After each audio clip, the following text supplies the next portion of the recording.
If you guys are tired of hearing the same electric vehicles, let us talk about the Zeekr X from Zeekr Philippines.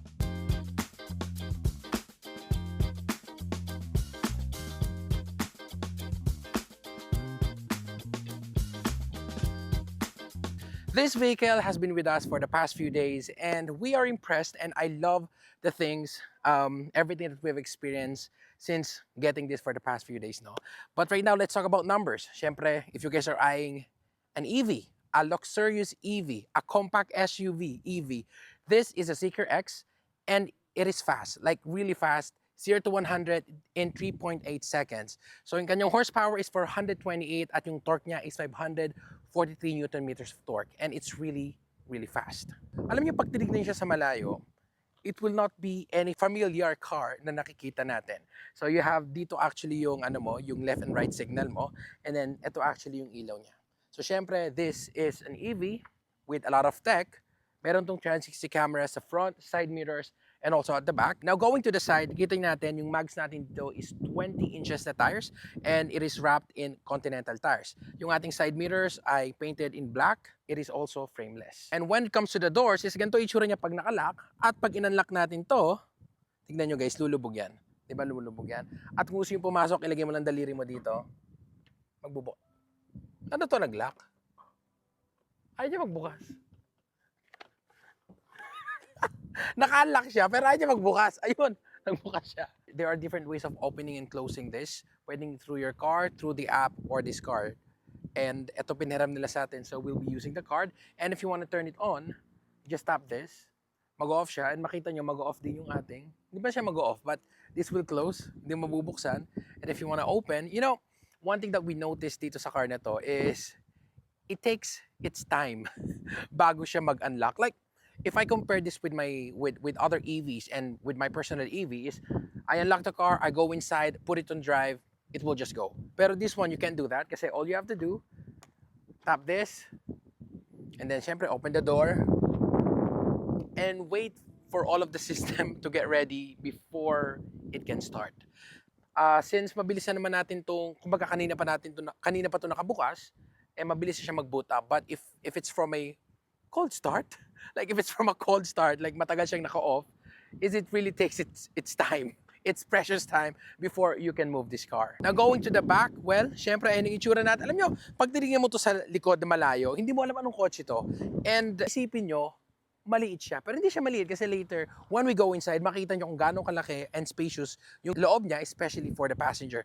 And to open this tailgate, all you have to do is click this, and it will open, and then sa loob, meron yung button to close down. And if you don't want to open it from here, is you have a screen to open it. And syempre, you can either use a screen or use Zeekr. You can just say, "Hi Zeekr," and it will open the trunk for you. And syempre, ito yung ating wiper na napakaliit, di ba? Ito ang itsura ng loob niya. Hindi siya ganun kalaki, but enough to carry your weekend bags and maybe 2 check-in luggage, yung medium size. And what I love about this, or what I liked about this, is this. It's either you love or hate it, no?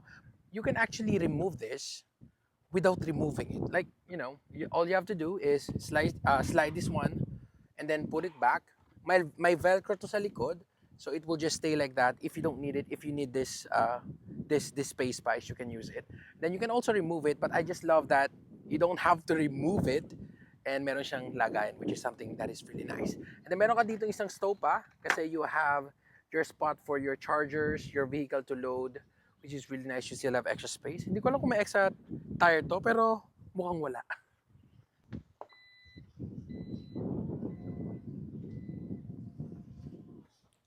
Oh, tumitigil siya guys pag pag pinigilan mo or pag naipit ka. And then all you have to do is press this and it will close by itself. This car is really fast at 0 to 100 in 3.8 seconds, no? But let's talk about the comfort. When you are riding this car, like at good speeds, like maybe say 60 to 80, you're city driving sa subdivision or just cruising, it's really nice and plush car, very comfortable. Yung suspension niya is just something that you love and you'll enjoy. As in, promise guys, it's just super soft, okay? But kita nyo naman that this is a performance electric vehicle. 0 to 100, 3.8 seconds. And yung kanyang softness, yung kanyang suspension is yung kanyang weakness as well. Like especially if you're going at high speeds and then you go corner and sa mga shoulders, and you would really feel that the car is really struggling to control its body. Not to the point that feeling mo mag-iikot siya, no? But it's just too soft for the performance that it has. Kasi you would think that this car has that power, that 543 Newton meters of torque, is it would be able to hold itself around corners. And you would think that you can, kasi given that power. Ba't mo naman bibigyan yung kotse ng ganung power if the body can do it? The body can do it, pero I'm just not comfortable doing it all the time. Like if you compare it with other EVs in its class, halimbawa, if we compare this with the MG4 X Power, no, when it comes to the speed, sabihin natin they're kind of the same kasi it's also 3.8 seconds 0 to 100. Matigas yung stiff yung ride ni MG4 X Power, but it's okay kasi if you dalin mo siya pagdating sa mga corners, it is better yung car na yun kesa dito. But when it comes to the city driving and everything, I prefer this car. But for performance, and if you'll bring this a track sa mga turns, then it will be the MG4 X Power. Going on the inside, pag-usapan natin ano nga bang meron dito sa likod. Well, this is my driving position, or at least ito yung upo ni Kers. Pretty much the same. Legroom is really nice, really maluwag, like super maluwag.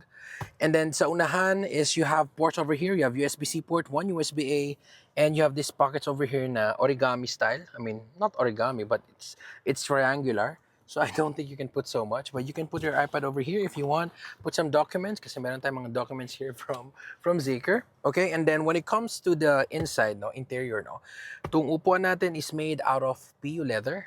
And then sa gitna, meron kang center armrest na meron dalawang cup holders. And pretty much that's it. And syempre, you have your vents dito sa pillar natin. Of course, your speaker in rose gold. Your doors, all you have to do is press this and it will open for you.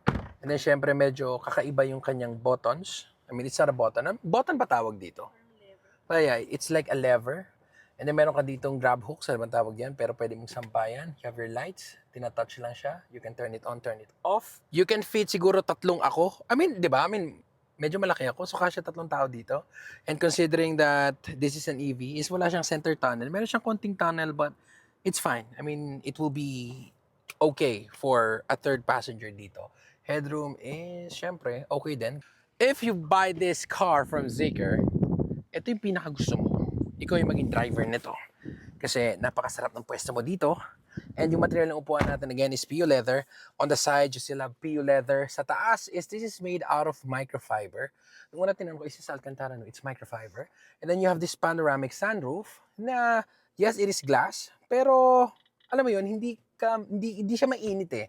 I mean, trust me, dinrive namin to from Pasay to here in Subic. And alam mo yun, hindi namin napansin na bakit ang init nung bunbunan ng ulo ko, no? Hindi katulad dito, you would really feel the difference between this glass dito sa windshield mo and this panoramic sunroof dito sa taas. Okay, on the side ng driver is you have your eyeglasses. I mean, I think this is the first car. Ikaw din?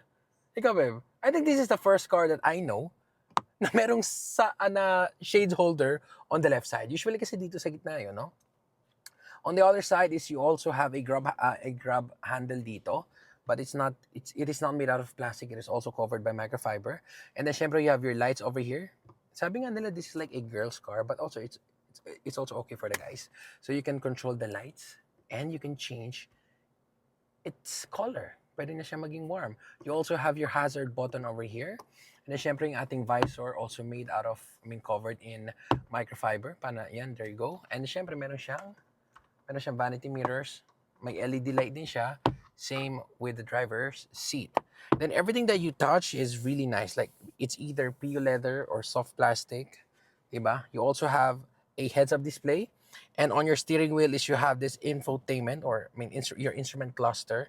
Na, I just love that it is over here and not fixed dito sa dashboard mo, no? Kasi ibig sabihin, when you adjust this, sumusunod siya. So this is telescopic, pwedeng up and down, pwedeng front, and pwede mo siyang i-atras. So if you guys are, you are finding it hard to find the perfect fit for your driving. I mean, this one I think has got you covered, and it's not going to block your screen, which is something that is really nice. Though it is not powered, which is something na I don't know. I mean, if it's a 2.6 million car, 3 million pesos car, I think it's not so bad for it to be powered, di ba?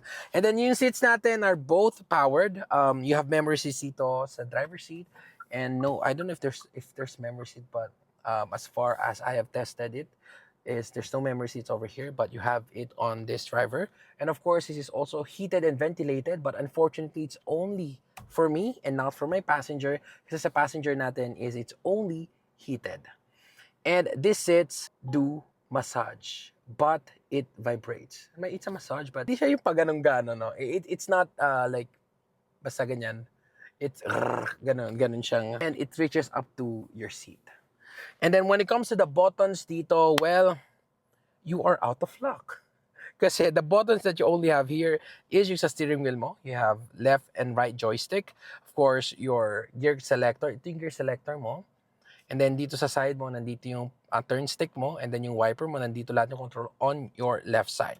And then dito is you have two USB-C ports, 60 watts and 27 watts. At meron ka dito, kita mo yun, pop-up ko. Boom. Diba?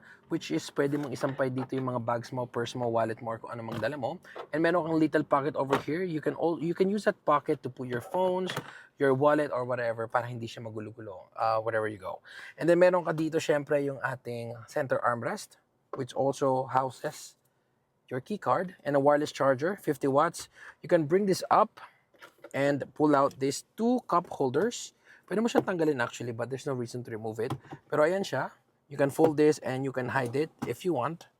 There you go. And if you want to open this, you have to pull this one out and put your cup here. And syempre, kasya din dito yung malalaking water bottles. Which is something na what you can do is, syempre, pull this up and like this. Kasya siya, no problem. Meron ka ba ditong extra storage? And nandito yung iyong 12 volts na socket. Diba? So, pretty much that's it pagdating dito sa unahan. Now, let's go dito sa ating infotainment. And it is not just your infotainment kasi this is your everything. Like when I say everything, oh my gosh, it is your everything. And you guys be the judge if you guys love it or hate it. Pero para sa akin, it's just way too distracting if everything is on your screen. And what I love about traditional cars and cars na still has traditional buttons is it's still your traditional car with an EV, with a motor and a battery. But this one, everything is controlled by the screen. Like your temperature, your fan speed. Pero yung fan speed mo is you can use these buttons, these toggles. You can cycle through it and you can use the right joystick, no?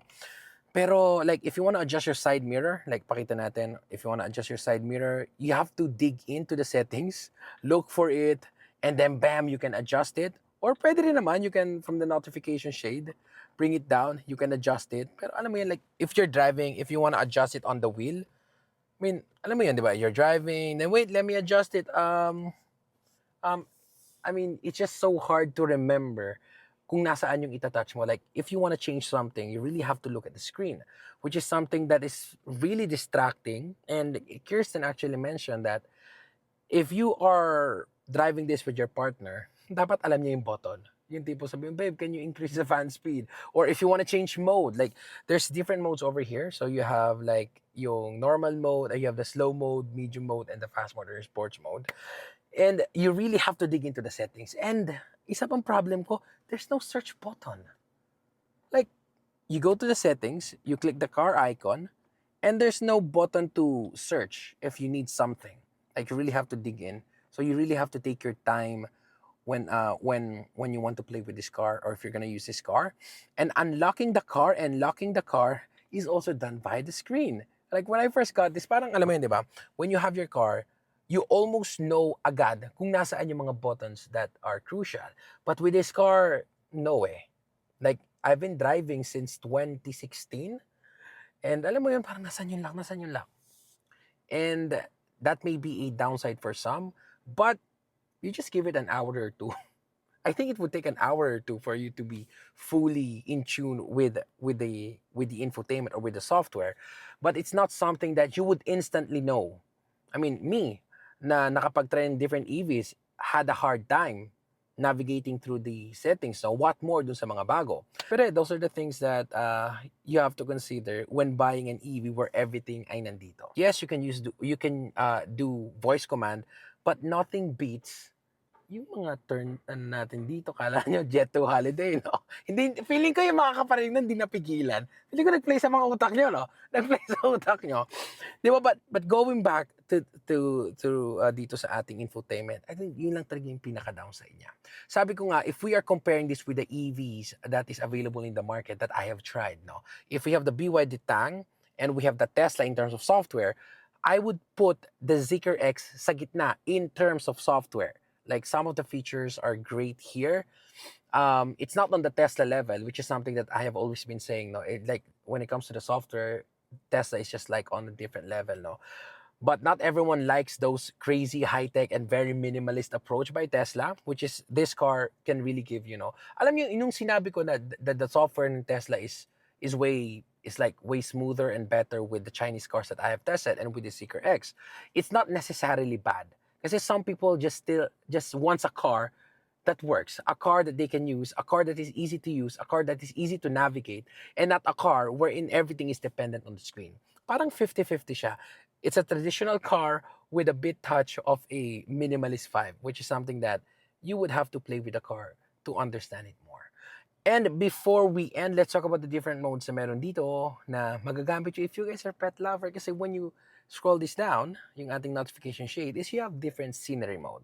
You have parking comfort, you have rest mode, theater mode, and pet mode, and car wash mode. For example, we click the pet mode. When you click the pet mode, like, warning, never use this mode to leave children alone in the car. So again, childrens are not pet. So you just click on got it. Windows are not fully closed for the safety of your pet. Do you want to close all the window? Okay, babe, close all the window. When we're gonna go outside, papakita ko sa inyo paano malaman ng nasa labas that your pets are safe. As you can see, makita nyo dito that you are on pet mode. You are on PO mode. Makita kayong Zeekr X, may nakita kayong pet sa loob. Kalma lang kayo, puntahan nyo yung driver's side. Ay, naka-pet mode. A few days with the Zeekr X, and alam nyo, it's a fast car, it's a comfortable car, and it's just a car that you can rely on. Like, sabi ko sa inyo, meron din tong intelligent cruise control. It can navigate easily sa mga traffics natin, no problem. And this car comes in two variants. Meron tong rear-wheel drive and all-wheel drive. Etong model na nasa atin ay all-wheel drive, and it retails for 3 million pesos. But according to Zeekr Philippines, this Zeekr X ay retails for 3 million pesos, pero may discount sila na 400,000 pesos. I'm not sure until when yung discount nito. Pero kaya ba, what can you guys say about this car, this Zeekr X?